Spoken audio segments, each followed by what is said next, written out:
بسم الله الرحمن الرحيم. ازيكم حبايبي؟ عاملين ايه؟ يا رب تكونوا بخير. يلا النهارده نعمل مع بعض صينيه الرقاق دي. هنعمل صينيه رقاق جميله جدا، وهنعمل كمان معانا اللحمه بتاعتنا هنا احنا سلقينها واخدين طبعا منها الشوربه، وهنعملها بطريقه جميله جدا.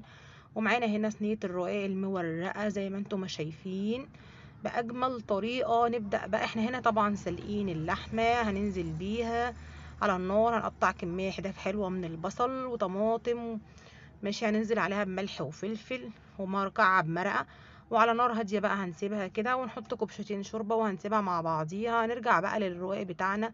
انا هنا طبعا بحب اعمل الرقاق بالرقاق الطري، طبعا معصجه اللحمه معاكم قبل كده. جبنا الصينيه بتاعتنا ودهناها دهنه كويسه جدا جدا بالسمنه. خلاص، وهنبدأ بقى نبل الرق بتاعنا بالشوربة اللي احنا طبعا كنا سالقين فيها اللحمة. احنا طبعا هنحتاج هنا الشوربة. هنحط طبعا بينها وبين 4 ورقات، وهندهن دهنة سمنة. خلاص، هنبدأ بقى نحط العصاج بتاع اللحمة زي ما انتم ما شايفين كده.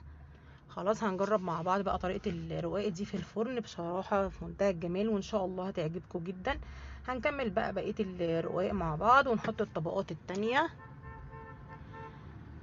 اهم حاجه في الرواق وانت بتعمليه دهنه السمنه دي علشان تخليه معاكي مورق بين كل ورقتين. لا، انا مش بحط بين ورقه وورقه، كل ورقتين كده.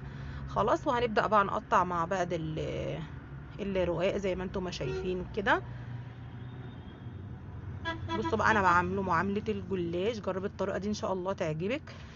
هنحط بضايه واللبن وملح وفلفل، وهنقلب وهنوزع كل الخليط ده بقى كده على النار، وهنحطه في الفرن.